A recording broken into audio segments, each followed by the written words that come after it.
हर हर महादेव।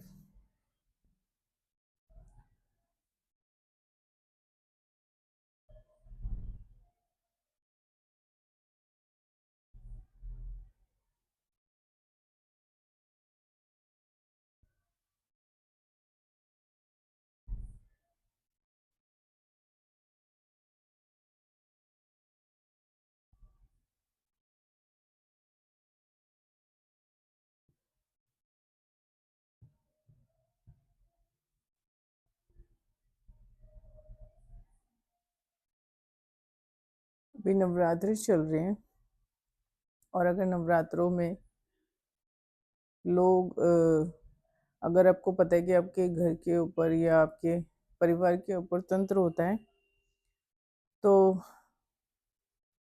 उसमें आपको सावधानी लेने की ज़रूरत है।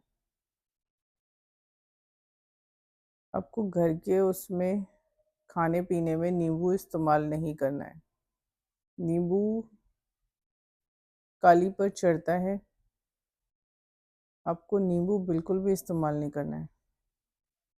अगर आप नींबू इस्तेमाल करोगे इन दिनों में, तो जो भी नकारात्मक ऊर्जा है किसी की भी, आप अपने अंदर आसानी से ग्रहण कर लोगे। आप नहीं भी चाहोगे तो भी वो आपके अंदर एंटर हो जाएगी।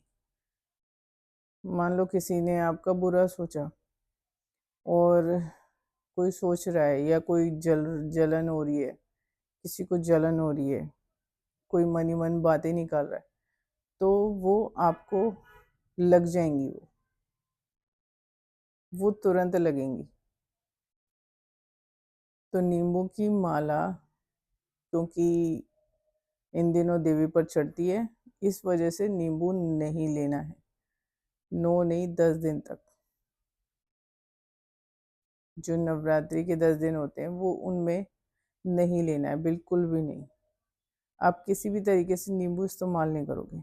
और अगर आपको कोई कुछ कहता भी है ना करने के लिए, कि नींबू वहाँ फेंक दो, या उतारा कर लो, या वहाँ चढ़ाई आओ, ऐसी गलती बिल्कुल भी मत करना। ये आप तभी कर सकते हो जब कोई सिद्ध ज्ञानी आपको बताए। वरना अगर कोई मामूली इंसान आपको ये सब करने के लिए बोल रहा है तो मत करो, क्योंकि अगर आप वो करते हो तो आपका विनाश है। नाश नहीं, आपका विनाश होगा, पूरे परिवार का होगा। और तो इन दिनों में नींबू मत लेना, बिल्कुल भी किसी भी तरीके से इस्तेमाल मत करना। वो सारी मैंने वो बताया है। और इसके जो असर है ना, वो नकारात्मक ऊर्जा वाले दूसरों के, अगर किसी के भाव, अगर जलन वाला भाव होगा ना, तो उसके अंदर से नकारात्मक बातें ही निकलेंगी। वो आपको जल्दी हिट करेंगी। आजकल क्या हो रहा है, मंदिरों में लोग जा रहे हैं और वहाँ की जो हवा है वो ठीक नहीं है, तो ऐसे में उनके, लोगों के जो भाव है ना वो बदल गए हैं। मति एकदम भ्रष्ट हो गई है। तो इस समय तो वैसे भी होगी, क्योंकि ये समय ही ऐसा चल रहा है। और अगर आपके घर के ऊपर तंत्र चल रहा है और फिर उसके बावजूद अगर आपने नींबू ले लिया, तो इसके घातक परिणाम आपको भोगने पड़ेंगे। नींबू का रस, सलाद में नींबू लेते हैं लोग, आदत होती है, गिलास में शहद नींबू डाल के पीते हैं। बंद कर दो अभी, बिल्कुल भी मत लेना। किसी ने अगर आपका बुरा सोचा है तो वो बुरा आपका होगा, अगर आप नींबू ले रहे हो तो। और अगर किसी के कहने से अगर कर रहे हो, मैंने ज़्यादातर लोगों को, कुछ को देखा है, मतलब ज़्यादातर इसे लगा लो 90%। तो तंत्र प्रभाव में क्या करते हैं वो लोग, कि दारू ले जाके ना वहाँ पर काली के मंदिर में ले जाकर, और इन दिनों में भी कर देते हैं। ये आप सबसे बड़ा अनिष्ट कर रहे हो।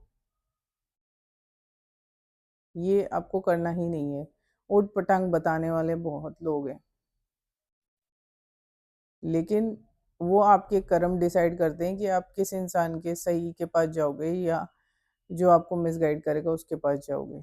जो सही के पास नहीं जा पाते हैं क्योंकि उनके कर्म हावी होते हैं तो वो अड़चन बन जाते हैं।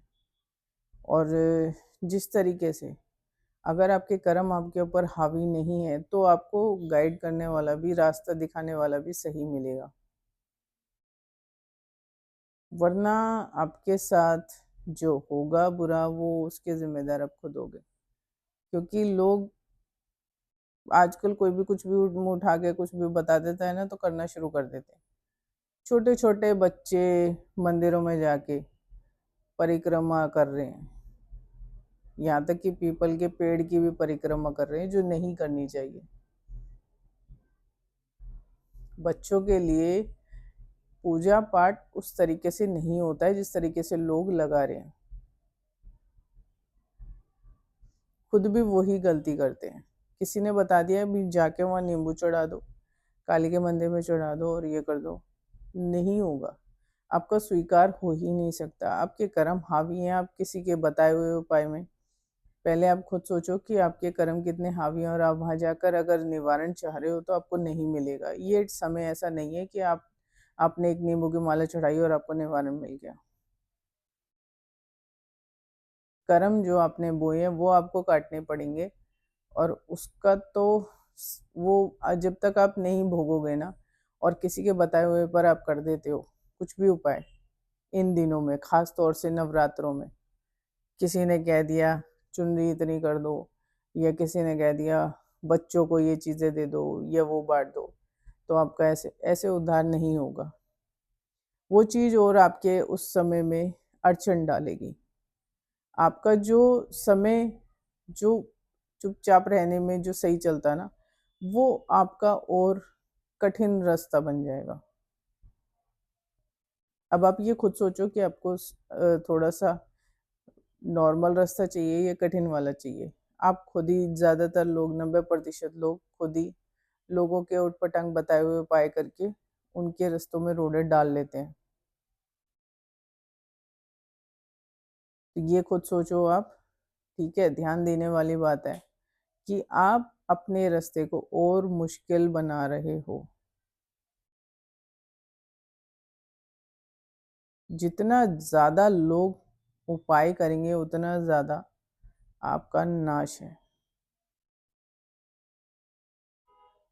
हर एक के लिए हर एक बात नहीं लागू होती है। हर एक का अलग अलग करने का, उसका निवारण भी अलग अलग होता है। लोग करते हैं, जाते हैं और कोई बता देता कुछ भी और करना शुरू कर देते हैं। वहाँ आप गलती कर रहे हो। ये समय ऐसा है कि आपने अगर अपना कर्म उस समय के, जो आपका समय चल रहा है, खराब भी चल रहा है, उसको अगर काट लिया तो आप तर जाओगे, नहीं तो आप नहीं तरोगे।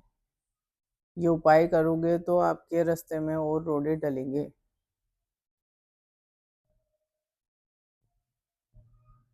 इन दिनों में आपको कोशिश करनी चाहिए कि आप मंत्र सुनो। पूजा पाठ जितना करोगे उतना बंधन होगा, आपकी बुद्धि का उतना बंधन होगा।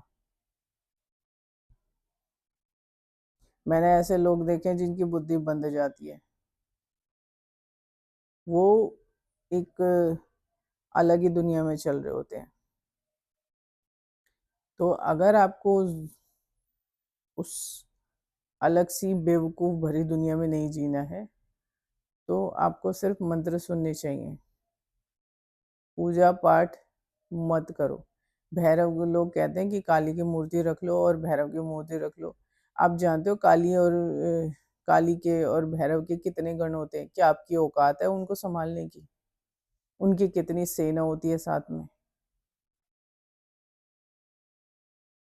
पता नहीं कितने हजारों करोड़ तो उनके वो होते हैं, गण होते हैं, उनकी सेना होती है। तुम्हारी औकात है संभालने की? नहीं है।